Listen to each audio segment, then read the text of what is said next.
Senhor nosso Deus e Pai querido, muito obrigado pela bondade do Senhor em nossas vidas. Pedimos perdão por todos os nossos pecados, que o Senhor possa nos limpar e purificar, o Pai, de toda injustiça. Pedimos, Senhor Deus, a iluminação do Teu Santo Espírito sobre a vida de cada um nessa noite, que possamos, ó Pai, guardar a Tua palavra em nossos corações para colocar em prática e viver segundo a Tua vontade para a Tua glória. Nos oramos agradecidos em nome do Teu Filho amado, nosso Senhor e Salvador Jesus Cristo. Amém. Pois bem, irmãos, hoje nós vamos estudar um tema bem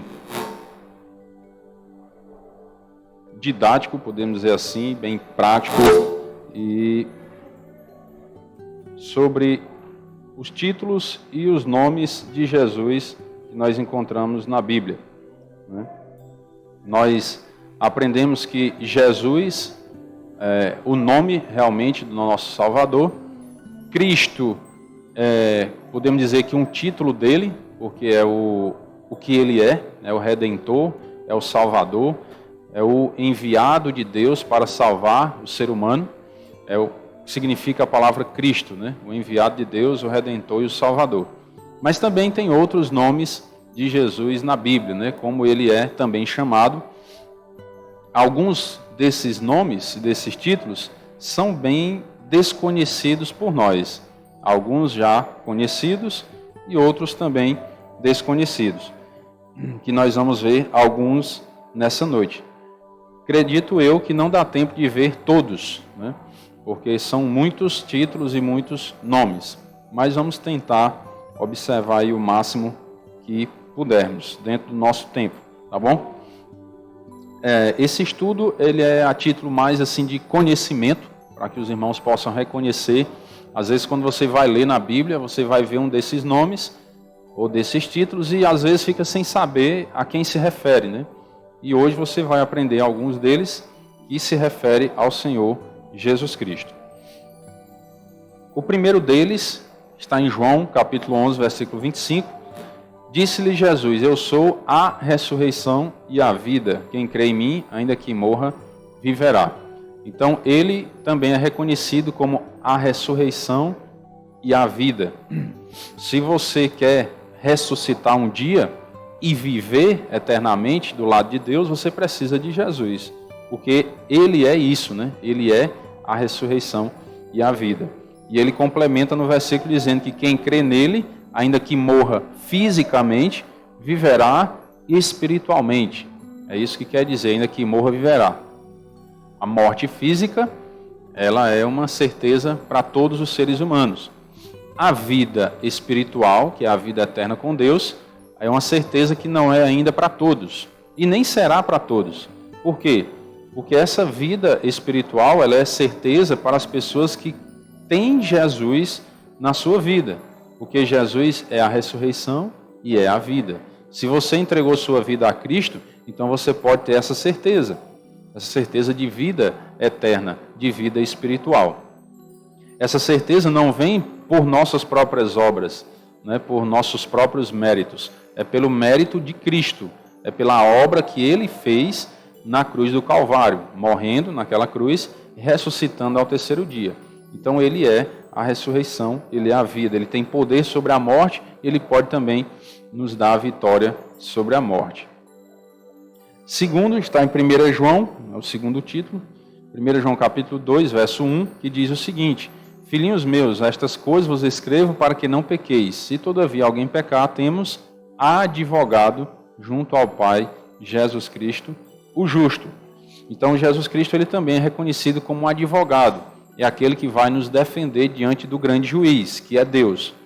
Se você comete um delito nesse mundo, e você é acusado e tem que comparecer perante o juiz, você precisa de um advogado para lhe defender. Quando nós chegarmos diante do juiz supremo, que é Deus, nós precisamos também de um advogado para nos defender lá. E esse advogado é o Senhor Jesus Cristo. Se você observar, irmãos, isso deixa bem claro que nós só podemos entrar no céu por meio de Cristo, porque Ele é que é o advogado. Não existe outra pessoa que é mencionada na Bíblia como advogado, que está junto ao Pai que vai nos defender diante do Pai, diante do grande juiz. Não existe outra pessoa citada na Bíblia. Por isso nós não podemos acreditar em qualquer outro personagem bíblico como nosso mediador, como nosso redentor, como nosso salvador. Porque somente Jesus é o advogado, é aquele que vai nos defender diante do Pai, do grande juiz. Então, se você quer realmente ser defendido diante de todas as acusações que nós temos, porque nós cometemos delitos e faltas diante de Deus, porque todos os pecados que nós cometemos é contra Deus, nós precisamos do nosso advogado para nos defender, para defender a nossa causa, né? E somente ele pode fazer isso. Apocalipse 1:8 também diz que ele é o alfa e o ômega, né? É o primeiro e o último, o princípio e o fim. Diz o Senhor Deus, aquele que é, que era e que há de vir, o Todo-Poderoso. Então nós observamos nesse versículo que ele é o primeiro, ele é o último, né? Ele é o eterno, podemos dizer assim, porque ele é desde o início e também é desde e será para sempre. O Senhor Jesus Cristo é o alfa e o ômega. Apocalipse 3:14, ao anjo da igreja em Laodiceia escreve estas coisas, diz o Amém, a testemunha fiel e verdadeira, o princípio da criação de Deus. Então o Senhor Jesus Cristo também é o Amém, é o assim seja. Você já sabia, né, que Jesus também tinha esse título de o Amém? É bem interessante, né, porque o Amém significa assim seja. Ele é a confirmação, né, da obra de Deus em nossas vidas. O Senhor Jesus Cristo tem esse título também. Gênesis 48:16 diz, o anjo que me tem livrado de todo mal, abençoe estes rapazes, seja neles chamado o meu nome e o nome de meus pais Abraão e Isaque, cresçam em multidão no meio da terra. Então ele também é chamado de anjo. Em alguns momentos na Bíblia, quando fala de anjo, está se referindo ao Senhor Jesus Cristo. Principalmente quando aparece com a inicial maiúscula. Não sei se vocês observaram, mas em algumas vezes que se refere ao Senhor Jesus, está no meio das frases, por exemplo, a palavra que se refere ao Senhor Jesus Cristo, e aparece com inicial maiúscula. É referência a um nome próprio, né? É o nome de uma pessoa. Então, pode observar, em alguns momentos, vai acontecer assim.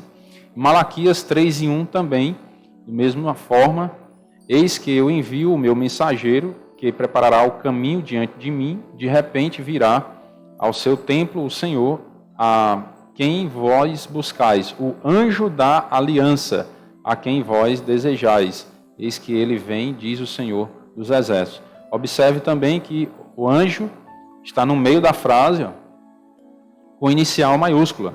Então é o anjo da aliança, ou seja, é o Senhor Jesus Cristo. Ele é esse anjo da aliança. Deus fez essa nova aliança em Cristo e por meio da fé o ser humano consegue alcançar a redenção da sua alma, a salvação, o perdão dos pecados. Há essa nova aliança em Cristo. Então ele é o anjo da aliança. É o que pode nos levar até Deus. Êxodo, capítulo 3, versículo 2, apareceu-lhe o anjo do Senhor, numa chama de fogo, no meio de uma sarça. Moisés olhou, e eis que a sarça ardia no fogo, e a sarça não se consumia. Então, outro título do Senhor Jesus Cristo é o anjo do Senhor. Ele é o anjo, não é um anjo qualquer. Ele é o anjo do Senhor. Hebreus 3:1. Por isso, santos irmãos, que participais da vocação celestial, considerai atentamente o apóstolo e sumo sacerdote da nossa confissão, Jesus. Aqui ele já deixa bem mais claro, né, que Jesus tem esses dois títulos aqui nesse versículo, apóstolo e também sumo sacerdote. É aquele que intercede a Deus por nós. No Antigo Testamento, o sumo sacerdote é aquele que entrava no Santo dos Santos uma vez por ano. É aquele que podia ter acesso ao Pai para interceder pelo povo. E o Senhor Jesus Cristo, ele é o sumo sacerdote, é aquele que tem acesso a Deus para interceder por nós. E hoje nós podemos ter acesso a Deus por meio de Jesus. É tanto que na oração nós orientamos as pessoas a orarem de que forma? Você ora a Deus, Você não ora a qualquer outra pessoa, outro personagem bíblico, você ora a Deus em nome de Jesus, porque Ele é o nosso sumo sacerdote. Ele é aquele que pode nos levar até Deus. Ele é quem, podemos dizer assim, assinar, né? Dar o aval na nossa oração. E aí, por meio desse aval, dessa assinatura, Deus recebe a nossa oração. E se for segundo a vontade dEle, Ele vai atender, Ele vai nos ouvir.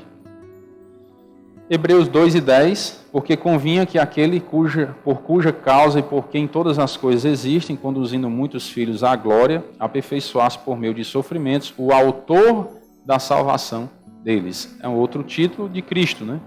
Autor da salvação. E aí, por isso, com esse versículo, deixa bem claro também que você não pode ser salvo de outra forma. Porque a salvação existe um autor. O autor de um livro, por exemplo, é aquele que criou aquele livro, né? O autor de um filme é o que criou aquele filme. O autor da salvação é quem criou a salvação. Então, como é que Jesus é quem criou a salvação e você vai acreditar em outra pessoa para lhe salvar? Não faz sentido. Né? Você vai estar desmerecendo a obra de Cristo, a criação dele, né? De criar a salvação. Ele é o autor da salvação. Então, se você quer ser salvo, você precisa do autor da salvação, que é o Senhor Jesus Cristo. Só explicando com um pouco mais de detalhe o que é salvação, né, para aqueles que não entendem ainda, salvação significa você ir morar no céu com Deus. Isso é salvação, né, de forma bem direta. Você ser livre da condenação eterna, do fogo eterno, do inferno. Quando você partir desse mundo, você não ir para o inferno, você ir para o céu. Isso é salvação. Certo? Então, quando se diz que Cristo é o autor da salvação, Ele criou essa habitação para você lá na eternidade. Em João capítulo 14, ele deixa bem claro, né? Que Ele foi preparar lugar para os seus. Quem são os seus? São aqueles que confiam a salvação da sua alma nas mãos dEle e do Senhor Jesus Cristo. Então, se você confia a salvação da sua alma ao Senhor Jesus, Ele criou esse lugar para você lá. E quando você partir desse mundo, você vai ser salvo. Salvo da condenação eterna para ir morar no céu com Deus por toda a eternidade. Um lugar maravilhoso, onde não há morte, não há choro, não há dor, não há sofrimento, não tem doença e só tem bênçãos. Isso é a salvação. Atos, capítulo 3, versículo 15. Dessarte, matarte o autor da vida, a quem Deus ressuscitou dentre os mortos, do que nós somos testemunhas. Então, o Senhor Jesus Cristo, Ele também é chamado de autor da vida, ou seja, é o criador da vida. Então, se você quer viver eternamente feliz, você precisa do criador da vida, do autor da vida, que é o Senhor Jesus Cristo.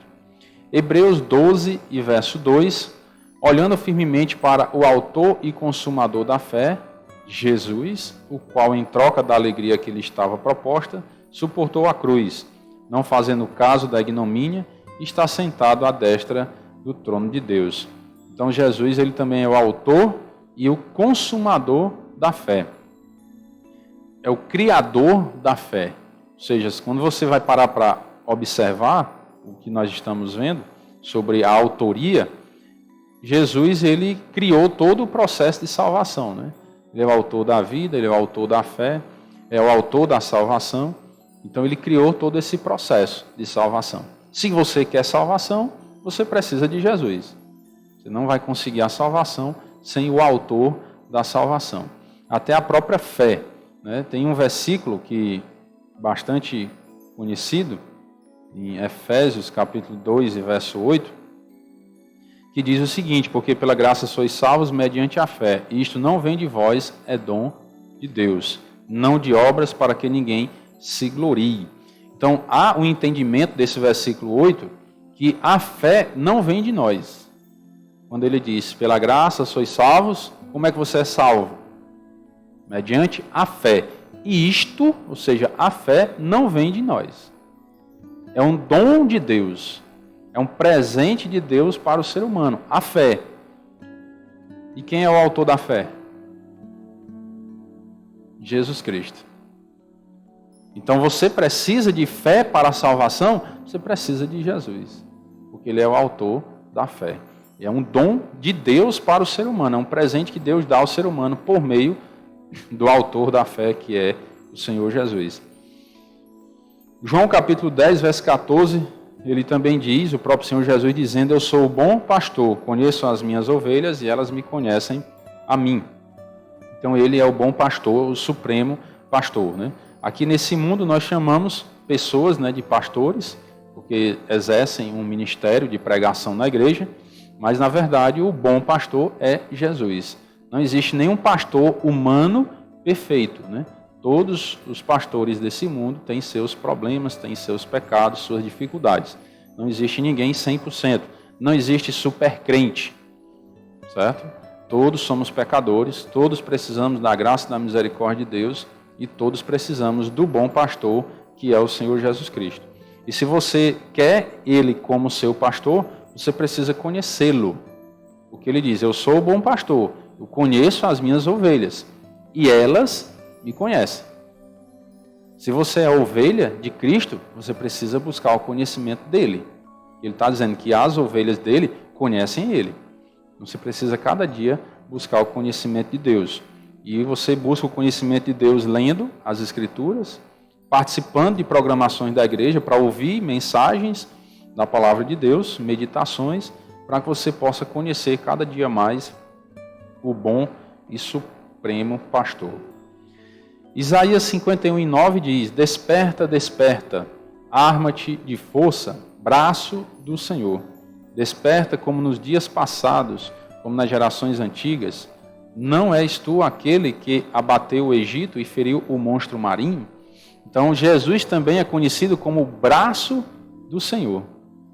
A mão de Deus, né, é o Senhor Jesus Cristo. Ele é o braço do Senhor. Não só a mão, né, mas o braço inteiro. Então nós observamos que, você imagine o poder de Deus. Quando Ele foi criar o universo, né, e a humanidade, Ele criou com o quê? Foi que Deus usou para criar o mundo? A sua palavra, não foi? Ele só disse: haja luz, e houve luz. E por aí vai, né? Então Deus usou só o poder da sua palavra para criar todo o universo. Toda essa complexidade que os cientistas até hoje andam estudando e às vezes ainda descobrem algumas coisas novas, entre aspas, né? Novas para eles. Mas Deus já criou desde o início de tudo. E você imagine a força do braço de Deus. Se Deus fosse agir com o seu braço para fazer alguma coisa. Se só com a palavra Ele criou todo o universo, imagine se Ele fosse realmente usar a força do seu braço. E aqui mostra a força, o poder de Jesus. Ele, como braço do Senhor, vê aí o poder que Ele tem. Que o Senhor Jesus Cristo tem. Podemos até dizer assim, que tem mais poder do que a palavra, né? Porque Deus, se Ele fosse usar realmente a sua força, ninguém resistiria. É tanto que, em um determinado momento, quando o povo de Israel teve uma visão, né, da glória de Deus, eles não quiseram ficar fitando, olhando para essa glória. Disseram: Moisés, vai e fala tu por nós, porque nós não suportaremos. Nós morreremos. A glória de Deus, ela é tão grande que ela nos consome. Se nós, nessa humanidade, com esse corpo corruptível e pecador, e o corpo mortal, nós aparecêssemos na presença de Deus, nós seríamos consumidos, ou seja, destruídos. Porque a nossa humanidade, ela é corrupta, ela é pecaminosa. Ela não suporta a glória de Deus, porque ela é totalmente pura e santa. Por isso que para aparecer na presença de Deus na eternidade, nós vamos precisar de um novo corpo. É um corpo incorruptível e imortal. Esse corpo é dado pelo próprio Deus, porque Ele sabe o corpo que suporta viver na presença dEle. Então, quando na ressurreição, aqueles que receberam o Senhor Jesus Cristo ressuscitarem, vão ressuscitar com um novo corpo incorruptível e imortal. Aí com esse novo corpo você vai poder habitar na presença do Senhor. Senão, não conseguiríamos, né? Aquela história que às vezes nós ouvimos, as pessoas dizendo, eu vi Deus. Espera aí, você viu Deus e está vivo? Não foi Deus que você viu, certo? Porque nesse corpo nós não suportamos ver Deus, certo? Então, essa história que eu vi Deus, eu falei com Deus, só se for na oração mesmo, né? Na oração você fala com Deus, mas você vê literalmente Deus, não acredite muito nessa história, né? Quando alguém disser isso. Porque Paulo, por exemplo, você vai estudar a história dele, você vê que ele teve aquela visão no caminho de Damasco, ele ficou cego 3 dias. Teve sequelas, né? Os estudiosos afirmam que aquele espinho na carne que ele pedia para ser tirado dele era um problema de visão que ele tinha. Alguns estudiosos defendem essa ideia por conta dessa sequela dele ter visto ali a glória de Cristo, aquela aparição, né? E ele ficou cego por 3 dias. Isaías, quando teve uma visão também das teofanias, né, que são as aparições de Deus em alguma forma, ele caiu como morto. Ai de mim, estou perdido. E aí como é que nós hoje, que se nós formos comparar a nossa espiritualidade com a de Paulo e a de Isaías, nós estamos longe. Eu pelo menos estou longe. Como é que eu vou conseguir ver Deus e não ter nenhuma sequela? Então não é coerente hoje nós dizermos isso, né? Eu vi Deus e nada aconteceu comigo. Não pode, certo? Efésios 5:23 diz, porque o marido é o cabeça da mulher, como também Cristo é o cabeça da igreja, sendo este mesmo Salvador do corpo. Então, Cristo é o cabeça da igreja, é um outro título que ele tem. Então, se ele é o cabeça, ele é quem comanda. Ele é quem tem que dar as ordens à igreja. E nós, que cremos no Senhor Jesus Cristo, que somos igreja de Deus, nós temos que obedecer às ordens do Senhor Jesus. Não dá para dizer que você faz parte da igreja de Deus se não há uma obediência a Cristo. Porque Ele é o cabeça, Ele é quem comanda. Então Ele manda, Ele dá as ordens e nós temos que cumprir essas ordens. Então eu não posso dizer que faço parte da igreja se eu não cumpro as ordens de Cristo, se eu não procuro fazer a vontade de Deus, se eu não estou constantemente buscando mudança na minha vida, à luz das Escrituras, né? Mudar para a Bíblia, não é mudar se distanciando de Deus, não. É mudar segundo a Bíblia. Eu observar a Bíblia, ver o que eu preciso melhorar na minha vida e mudar para melhor. Por quê? Porque Cristo é o cabeça da igreja. Se eu digo que creio no Senhor Jesus, eu faço parte da igreja. E eu preciso cumprir as ordens do cabeça. E ainda dá uma observação, né, que ele é o salvador do corpo. O corpo é a igreja.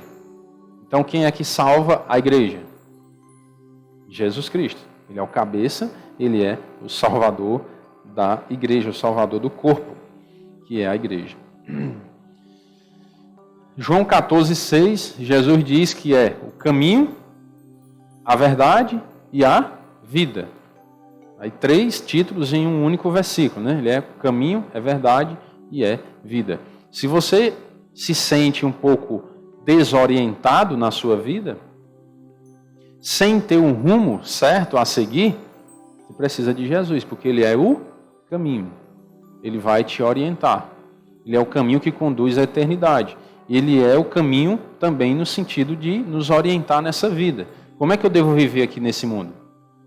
Que caminho eu devo seguir? Quais decisões eu tenho que tomar na minha vida? Jesus é o caminho. Ele vai te orientar.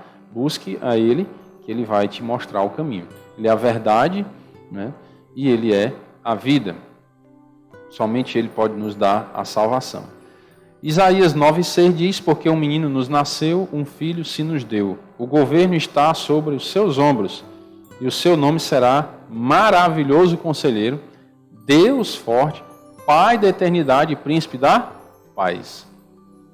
Nós precisamos de conselho na nossa vida. Ele é o maravilhoso conselheiro. Nós precisamos de força para enfrentar as dificuldades dessa vida. Ele é o Deus forte. Nós precisamos da eternidade, porque esse mundo está chegando a um ponto, para alguns até já chegou, que não dá mais para aguentar. A gente vive aqui porque, enfim, já estamos aqui, né? Mas está quase que insuportável viver nesse mundo. Tanta injustiça que nós vemos, de tantos valores invertidos, né?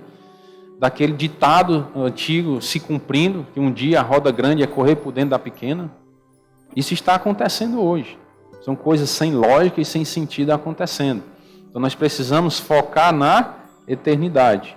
E Ele é o Pai da eternidade. Isso está falando do Senhor Jesus, certo?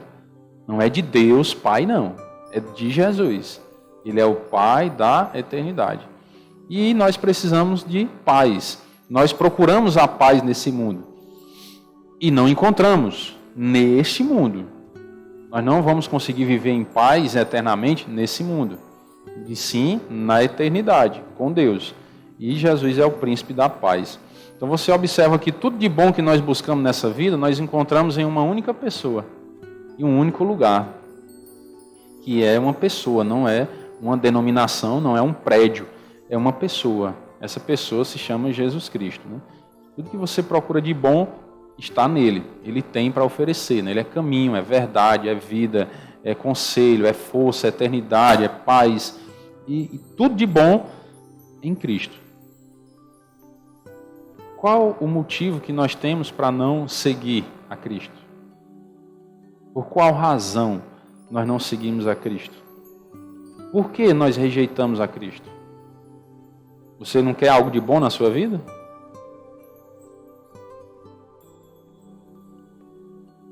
Lucas 2:25 diz: havia em Jerusalém um homem chamado Simeão, homem este justo e piedoso, que esperava a consolação de Israel, e o Espírito Santo estava sobre ele. Quem é essa consolação de Israel? Jesus Cristo. É um outro título dele, né? Consolação de Israel. Ou seja, é onde o povo judeu encontra realmente consolação. É em Jesus. João 1:29 diz: no dia seguinte viu João Batista, a Jesus que vinha para ele e disse: eis o Cordeiro de Deus que tira o pecado do mundo. Ou seja, ele é aquele que era o sacrifício perfeito de Deus para redimir a humanidade. Porque antigamente usavam-se cordeiros para realizar sacrifícios para cobrir pecados. Jesus é o Cordeiro de Deus que tira.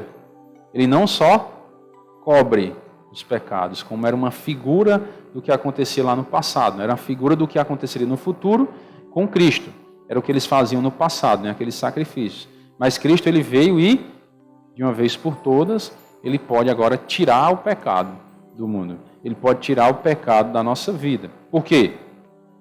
Quando você peca, então você pede perdão a Deus em nome de Jesus, e aí Jesus tira o pecado. Porque ele limpa e purifica de todo o pecado.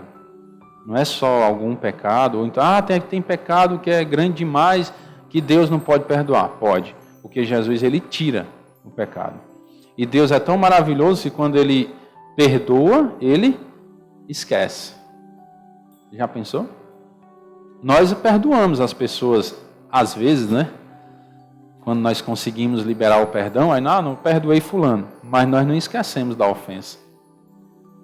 Deus, sabedor de todas as coisas, que ele é onisciente, ele tem o poder de esquecer. Já pensou? Se a gente pudesse, né, esquecer algumas ofensas, não seria maravilhoso? Mas aí tem ofensas que é como um câncer, né? Fica nos corroendo por dentro, nos desgastando. E aí nós temos que clamar ao Senhor, né?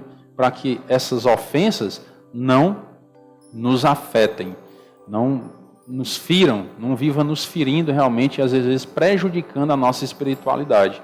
E aí nós temos que orar a Deus, porque Ele é o que tem poder. Será que Deus tem poder para fazer a gente esquecer essas ofensas? Sim ou não? Ele tem poder para isso? Tem, que Ele pode fazer todas as coisas. Ele é onipotente. Nós, por si só, não conseguimos esquecer. Mas se nós clamarmos a Deus e Ele quiser, Ele pode tirar da nossa memória. Ele pode. Então, se tem alguma coisa que está lhe afligindo, alguma ofensa, você já perdoou, mas aquilo vive lhe perturbando a sua cabeça, clame a Deus. Ele pode fazer esquecer. Se ele quiser, ele não é obrigado também não. Mas se ele quiser, ele pode. Certo?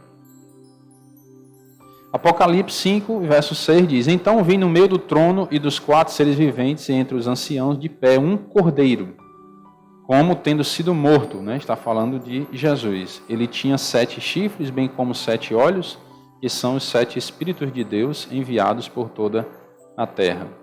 Lucas 9, 20 diz: Mas vós, perguntou ele, quem dizeis que eu sou? Então falou Pedro e disse: És o Cristo de Deus. Ou seja, o enviado de Deus, o Redentor de Deus, o Salvador de Deus. Ou seja, aquele que foi enviado por Deus para redimir e salvar o ser humano. Jeremias 30, verso 9. Agora eu acredito que nem todos sabiam disso, né? Cristo também é reconhecido, um dos títulos dele é Davi. Curioso, né? Jeremias 39 diz que servirá ao Senhor seu Deus, como também a Davi, seu rei, que lhe levantarei. Então, um dos títulos de Cristo também. Não que em todo lugar que está escrito Davi na Bíblia está se referindo a Jesus, não, certo? Mas em alguns momentos, sim. Ezequiel 34 e 23 diz: Suscitarei para elas um só pastor, e ele as apacentará. O meu servo Davi é que as apacentará. Ele lhes servirá de pastor. Quem é o bom pastor? Jesus. Então, em algum momento também, na Bíblia, Jesus é citado como fosse Davi, né, o rei. Romanos 9,5, deles são os patriarcas e também deles descende o Cristo, segundo a carne, o qual é sobre todos, Deus bendito para todo o sempre. Amém. Jesus é chamado de Deus bendito para todo sempre. Há algumas pessoas que andam ensinando por aí, de porta em porta, né, que Jesus não é nem o Filho de Deus assim, né? É só uma criatura de Deus. E você imagine que a Bíblia diz que Jesus é Deus. Ele é Deus bendito para todo sempre. Então, Isaías 40, verso 9 diz: Tu, ó Sião, que anuncias boas novas, sobe a um monte alto, tu que anuncias boas novas a Jerusalém, ergue a tua voz fortemente, levanta, não temas, e dize à cidade de Judá: Eis aí está o vosso Deus. Se referindo ao Senhor Jesus Cristo, né, de forma bem direta: Eis aí está o vosso Deus. Quando nós vamos para o Evangelho de João, lá é bem claro, né? O Verbo era Deus. E o Verbo se fez carne e habitou entre nós. Lá está bem claro que Jesus é Deus, que é aquele que veio, habitou entre a humanidade. Isaías 7,14, portanto o Senhor mesmo vos dará um sinal. Eis que a virgem conceberá e dará à luz um filho e lhe chamará Emanuel. O que quer dizer o quê? Deus conosco. Não é à toa que ele seria chamado de Emanuel, porque ele é Deus conosco, é o próprio Deus que veio ao mundo. Isaías 42:1 diz: Eis aqui o meu servo, a quem sustenho, o meu escolhido, em quem a minha alma se compraz. Pus sobre ele o meu espírito, e ele promulgará o direito para os gentios. E a salvação será também para os gentios por causa do escolhido de Deus. Escolheu a Cristo porque ele tem prazer na obra de Cristo, na vida de Cristo, no que ele fez, né? Nele a minha alma se compraz. Apocalipse 22:16, eu, Jesus, enviei o meu anjo para vos testificar estas coisas às igrejas. Eu sou a raiz e a geração de Davi, a brilhante estrela da manhã. É como quando eu ouço essa palavra, né?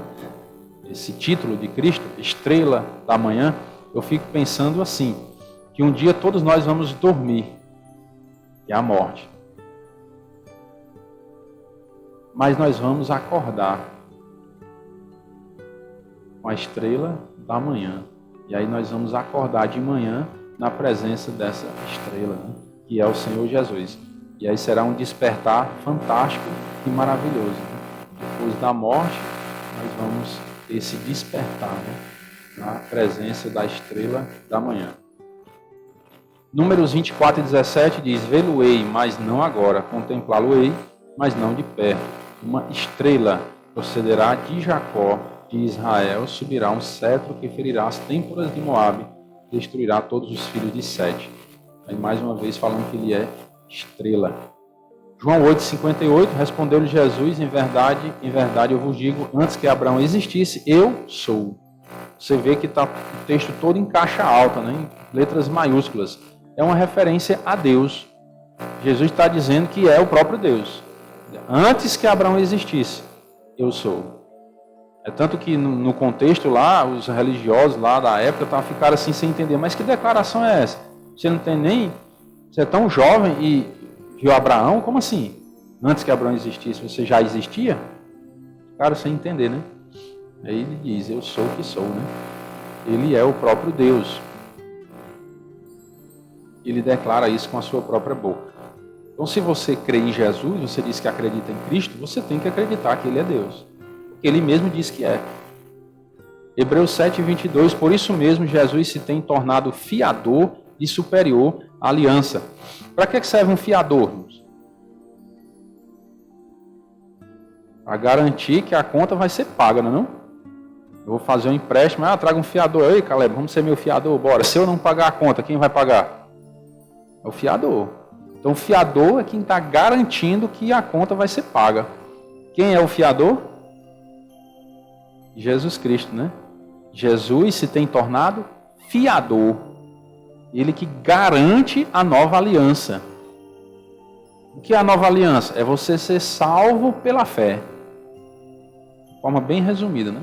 Salvo pela fé. Essa é a nova aliança. É a aliança superior àquela aliança que Deus fez com Abraão lá no passado, da circuncisão, certo?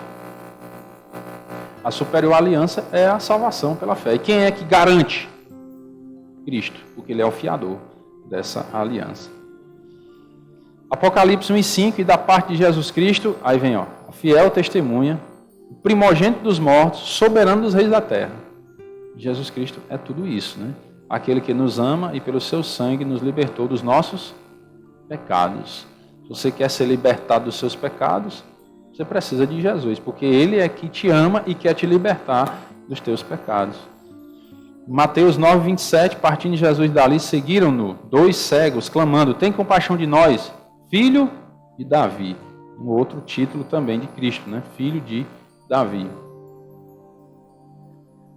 Lucas 1,35, respondeu-lhe o anjo, descerá sobre ti o Espírito Santo e o poder do Altíssimo te envolverá com a sua sombra. Por isso também o ente santo que há de nascer será chamado Filho de Deus.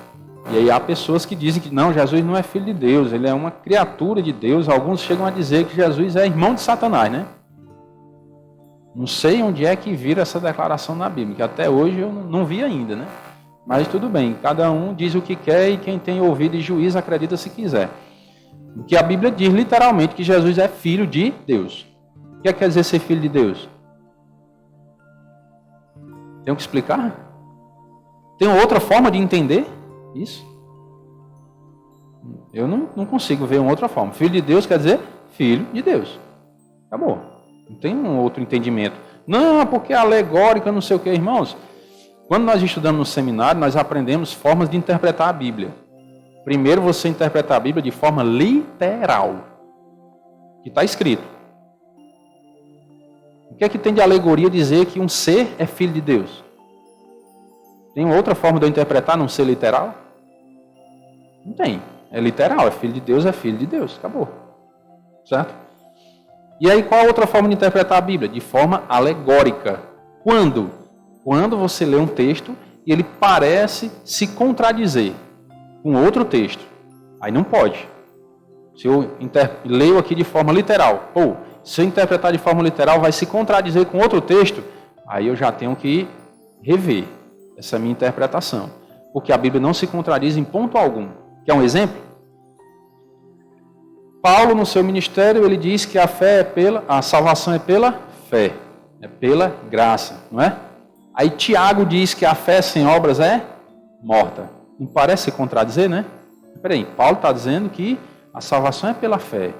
E pela fé somente. Nós lemos em Efésios, pela graça sois salvos mediante a fé, não vem de vós diante de Deus. Não de obras. Paulo deixa bem claro, não é de obras. Aí Tiago vem e diz, a fé sem obras é morta. Então eu tenho que rever como é essa interpretação. Porque se eu for interpretar esses dois textos de forma literal, eles vão se contradizer. E não pode. Aí nós vamos para a alegoria, né? O que é que... Aí vamos entender o contexto de Tiago. Tiago estava em um contexto onde as pessoas tinham ouvido o evangelho que Paulo pregou, que é pela graça, é pela fé, e aí tinham gaiatos, né, no nosso linguajar mesmo, tinha gente gaiato querendo dizer assim, não, então a salvação é pela fé? Beleza, eu criei em Jesus, eu quero Jesus. Lembra que eu falei ontem no estudo? Eu tenho fé, eu criei. Beleza, você creu, né? Aí a vida mudou alguma coisa? Nada, não mudou nada. Você não consegue provar que creu com a sua vida. Aí Tiago vem combater essas pessoas que diziam que tinham fé, mas não conseguiam provar com a sua mudança de vida que realmente tinham tido a fé. E aí? Exatamente. Não houve realmente a fé. Por isso que ele diz, a fé sem obras é morta. Algo que está morto, existe? Não, não existe. Então Tiago vem explicar justamente isso. Olha, a sua fé não existe. Não houve mudança. Ou seja, você não creu. Então Paulo vem esclarecer o que alguns estavam dando de gaiato, né? Como se não tivesse entendido o que Paulo tinha pregado, tinha ensinado. Então Tiago vem colocar os pingos nos is, né? Peraí, não é só dizer que tem fé. Não é só da boca para fora. Tem que haver uma transformação de dentro para fora. Para que você realmente tenha essa fé. Então me prove pelas obras. Você só vai conseguir provar que tem fé pela mudança de vida. Se você não tiver mudança de vida, você na verdade não tem fé. Essa fé é morta. Não há salvação. Entendeu? E você na verdade não creu, não tem fé, não tem salvação. Certo? Então é isso que Tiago vem explicar. Certo? Que a gente precisa compreender esses textos. Mas Jesus é filho de Deus. Quer que eu tenha alegoria em que aí? Eu tenho que botar alegoria aonde? Não tenho que alegorizar nada, certo? É bem claro, bem direto, bem literal. João 1,49 diz, então exclamou Natanael, mestre, tu és o Filho de Deus, tu és o Rei de Israel. Mais dois títulos aí para o Senhor Jesus Cristo, né? Filho de Deus e Rei de Israel. Lucas 1,32, este será grande, será chamado Filho do Altíssimo. Quem é o Altíssimo? Deus, né? Então o Filho do Altíssimo é o Filho de Deus, que é o Senhor Jesus Cristo. Deus, o Senhor, lhe dará o trono de Davi, seu pai. Marcos 14:61 diz, ele, porém, guardou silêncio e nada respondeu. Tornou a interrogá-lo o sumo sacerdote e lhe disse, és tu o Cristo, o Filho do Deus bendito? E aí Jesus responde, sim, eu sou. Né? Então o Senhor Jesus Cristo é realmente o Filho de Deus, é o Filho do Altíssimo, é o Filho do Deus bendito, e Ele é o próprio Deus bendito. Lembram? Nós vimos? Ele é o Deus bendito. Ele é o próprio Deus, é o Filho de Deus. E às vezes a gente fica sem entender, né? Como é que um ser, ele é Deus e é Filho de Deus ao mesmo tempo, né? Uma vez eu ouvi um pastor dando uma explicação, eu achei bem interessante, né? Ele explicou o seguinte, até o pastor Sampaio, lá da Vila São Pedro, onde eu congregava lá no passado. Ele disse, olha, em essência, eles são um. Pai, Filho e Espírito Santo. Em essência. Mas em atividade, eles são Pai, o Filho e o Espírito. O Pai amou o mundo, enviou o seu Filho ao mundo. O Filho veio cumprir essa obra de Salvador, de morrer e ressuscitar. E o Espírito Santo ele vem habitar naquele que creu. E vem fazer essa obra de convencer o mundo do pecado, da justiça e do juízo. Então, na hora de agir, cada um tem o seu papel. E aí alguns até comparam com o ser humano, né? Você é um ser humano. E aí tem a dicotomia e a tricotomia, né? Não vou detalhar tudo isso, mas corpo, alma e espírito, né? Por isso que alguns acreditam na tricotomia, que o ser humano é dividido em três partes: corpo, alma e espírito. Certo? O corpo, essa parte externa. A alma é da essência da vida, que Deus soprou nas narinas o fôlego de vida e o homem passou a ser alma vivente. e o Espírito, que é a comunicação com Deus, essa parte espiritual. Então, alguns creem em 3 partes e alguns creem em 2 partes, são dicotomistas. Nós não vamos entrar nesse detalhe agora, certo? Mas só para vocês entenderem mais ou menos como é que pode funcionar. Como é que eu posso ser corpo, alma e espírito? Assim como Deus é Pai, Filho e Espírito Santo. Entenderam? Então, em essência, nós somos um. Mas na hora das atividades, de agir, tem a atividade do corpo, da alma e do espírito. Assim também é Deus. Em essência, ele é um só ser. Mas na hora de agir, tem o Pai, tem o Filho e tem o Espírito Santo. Certo? E aí, dessa forma é que eu consegui entender. Então, por isso que Jesus é Deus, e ele é também o Filho de Deus, é o Salvador do mundo, foi enviado por Deus. E às vezes a gente começa a estudar isso e fica assim, pai, não estou entendendo nada, né? Como é que um ser é pai e é filho ao mesmo tempo, né? Mas é dessa forma, né? Então, irmãos, nós vimos hoje, né, vários títulos do Senhor Jesus Cristo, vimos aí as várias funções dele também, né, o que ele pode fazer e o que nós podemos desfrutar se nós crermos no Filho de Deus, no Senhor Jesus Cristo, e entregar a nossa vida a ele.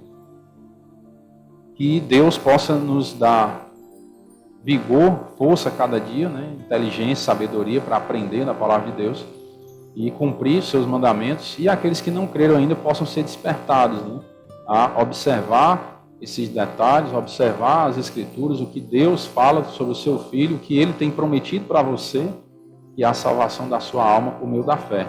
E assim você possa entregar a vida a Ele. Amém? Vamos orar.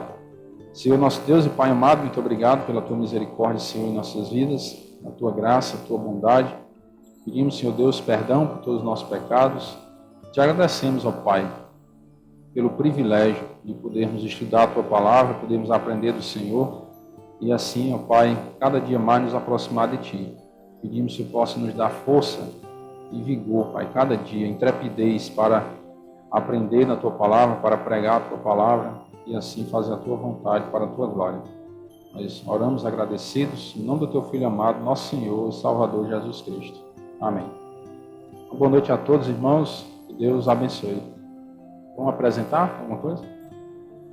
As crianças vão apresentar aqui.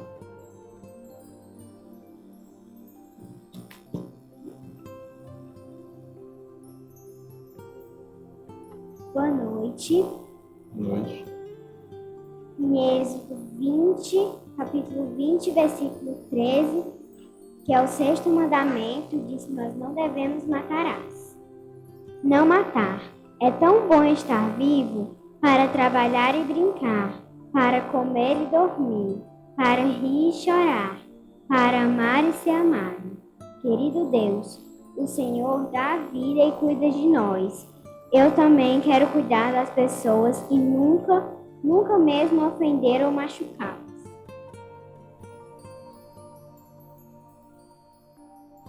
Amém. Deus abençoe a todos.